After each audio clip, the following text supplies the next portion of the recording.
I wanna be the greatest. Everybody on the fake shit. I look around and feel like everybody is the fakest. I make this every day and I'm impatient, hoping one day I blow up from the basement. Statement, the top is so vacant. I don't hear shit that I... Good day mga lods. Nandito ako ngayon sa province sa Pangasinan. Iniwan ko muna yung motor ko sa Marikina. Sa totoo lang gustong gusto kong dalhin dito yung motor ko kaso di ko madala. Sa condition ko hindi ako pwedeng magbabad sa sobrang init. Hihika ako pagka sobrang napagod. Okay, so kaya ako nandito mga lods. Hindi ay para magbakasyon.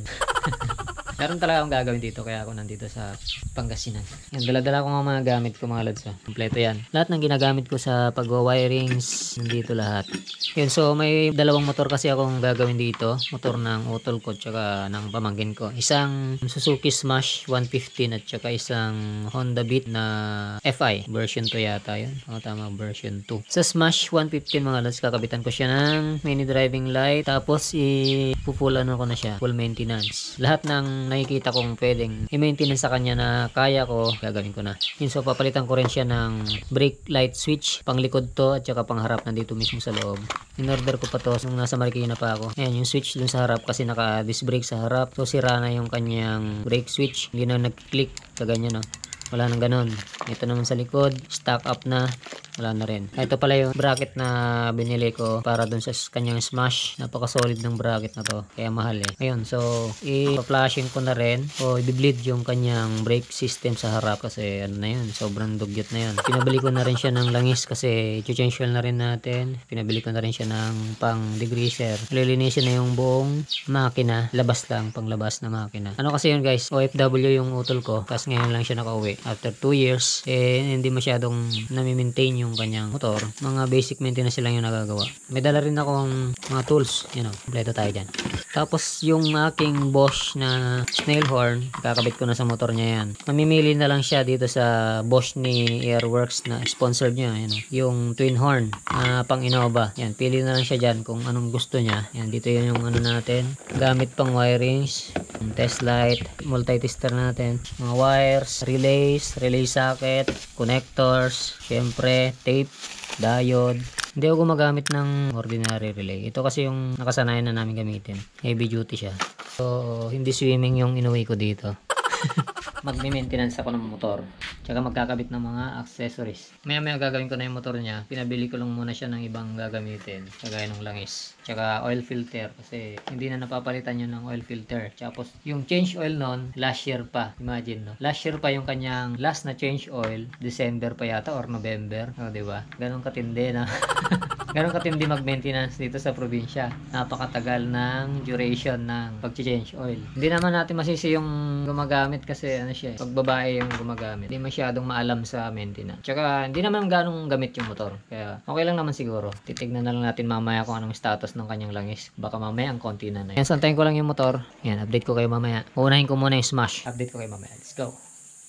2 hours later. Alright mga lads, so kanina pa tong motor na ginagawa ko. Ito yung sinasabi ko sa inyo, mini-maintenance ko ngayon yung motor ni Otol, bunso namin. Ang plano dito, kakabitan ko lang siya ng mini driving light. Ito na siya, naka-plaster na. Rings na lang kulang nito. Tapos kakabitan ko siya ng busina. Pero nakakaawa naman kasi napakadumi niya. Kaya ito, sa nakikita nyo, napakalinis na niya. Tapos na namin tong dinigreaser. Gamit lang yung Joy at saka color safe na yung Zonrox. Ito, natapon pa yung langis dito. Kaka-change oil na din. Tapos na siya na change oil. Gumamit kami ng Motol 3000. Napaka-itim na nung langis kasi December last year pa yung ano niya, last na change oil. Pero okay pa naman, hindi siya nagbawas siguro ng langis kasi napakadami pa ng langis niya. Ayun, natapon nga lang doon. Mini-maintenance ko na lang yung brake shoe saka dito sa brake pad dito sa harap. Tapos saka ako mag-umpisa mag-wiring. Update dun sa ginagawa ko dito sa motor ni Otol. Ayan, so nalinis na namin to kahapon. Parang bagong hukay to nung nung unang araw ko dito. Ayan, na-degrease namin yung kanyang makina. So parang naging malinis na siya. Tapos yung kinakabit kong busina, okay na to. Dito ko siya nilagay mga lad. Yan, sa mga may Smash dyan, kung inisip nyo na hindi kasya yung suso na busina, kasya yan mga lods. Dito, ito yung bolt ng rectifier niya dati. Tinanggal ko yung rectifier dyan. Nilagay ko yung isang busina. So, isa na. Yung pangalawang busina, dito naman sa bolt ng stock na busina. Kasama na niya yung rectifier. So, magkasama sila. Tapos, syempre, yung ating MDL. Ayan. Dapat ganito yung bilhin yung bracket. Ang ganda. So, naka-fix na doon. Tapos, yung wirings ko, pupunta dito. Ayan. nandito yung aking mga relay. Dito ko siya ipupwesto. Ayan, di pa tapos.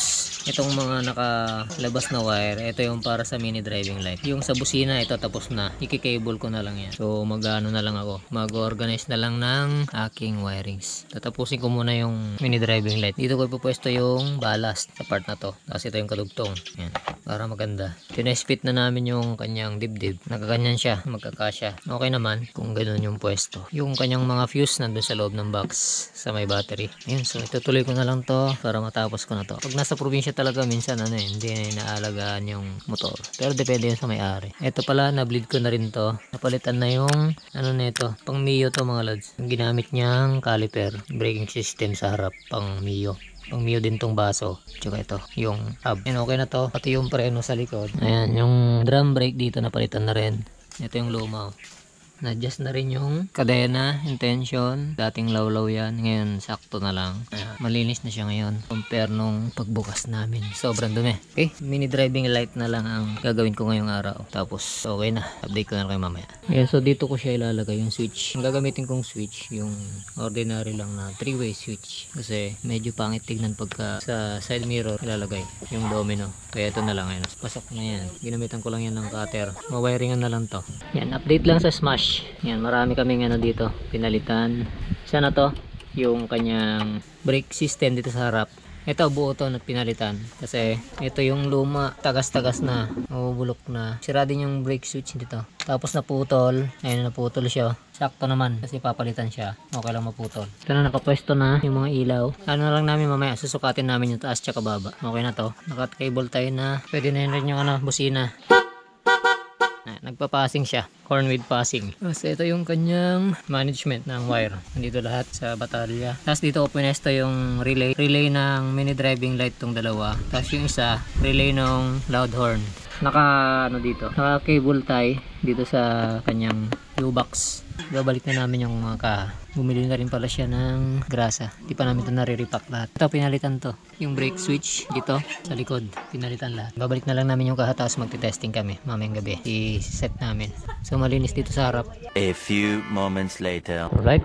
Ayan, so inantay talaga nating maggabi para may test yung kanyang mini driving light na in-install. Tsaka yung loud horn na Bosch Evolution. Okay na ulit tong motor na to. Napakadami namin pinalitan dito. Tapos napakaraming maintenance yung ginawa paglilinis. Ito yung kanyang low. Yung ginamit naming low yung puti, high yung dilaw.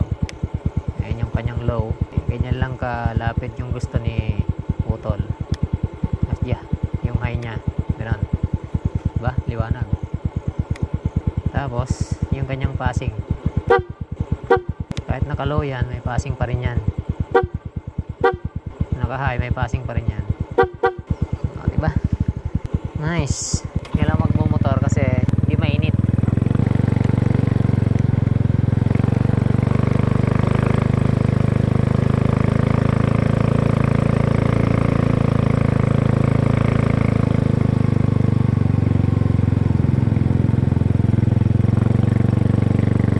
Tomorrow. Alright mga lods, nakauwi na ako dito sa Marikina. Ngayon, so nagbabalik na naman tayo kay Raider, ating project Street GP concept. Yun, so hindi ko na masyadong dinitalye sa inyo yung paggawa ko dun sa Smash ng utol ko. Kasi siguro marami na naman nang nakapanood, may mga vlog na ako ng ganon. Pero ito, yung Smash kasi ngayon na kinabitan ko, may kasamang horn. Yung pinakita ko naman kung saan ko nilagay yung horn. At saka yung mini driving light. Yun, napakaganda ng bracket na nabili ko nun. Maglilink na lang ako sa video kung saan ko yun nabili. Talagang pinili ko siya na yun ang kunin kong bracket kasi nakafix siya dun sa harapan. Kagaya nito mga lods. Kahit tanggalin mo yung headlight nung Smash na yon, hindi natatanggal yung mini driving light, nakafix siya dun. Kaya yun yung nagustuhan ko sa bracket na yon. Tapos ayun, nailagay ko naman yung loud horn na galing dito. Kung naalala nyo yung Bosch na galing dito, nilagay ko dun sa Smash ng kapatid ko. Yun. Tapos overall maintenance talaga siya. Linis carb, niripack ko rin yung mga bearings ng kanyang rim set. Tapos yun, nilinis namin yung chassis sa loob, lahat nilinis namin. Basta marami kami ginawa. Halos overall maintenance na yung kanya. Basic maintenance lang yun.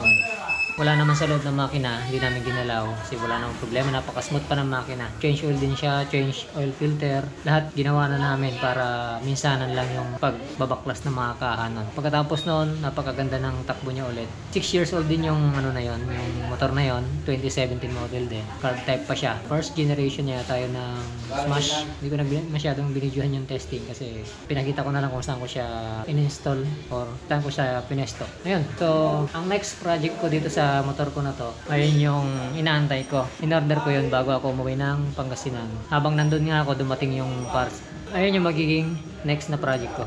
Yun ay yung disc brake sa harapan mga lods. Alam nyo naman na siguro kung ano yon, pang street GP din na concept na floating disc kumbaga, na 320mm mga lods. Malaki yun. Siguro hanggang dito yung size ng ano na yun, disc brake.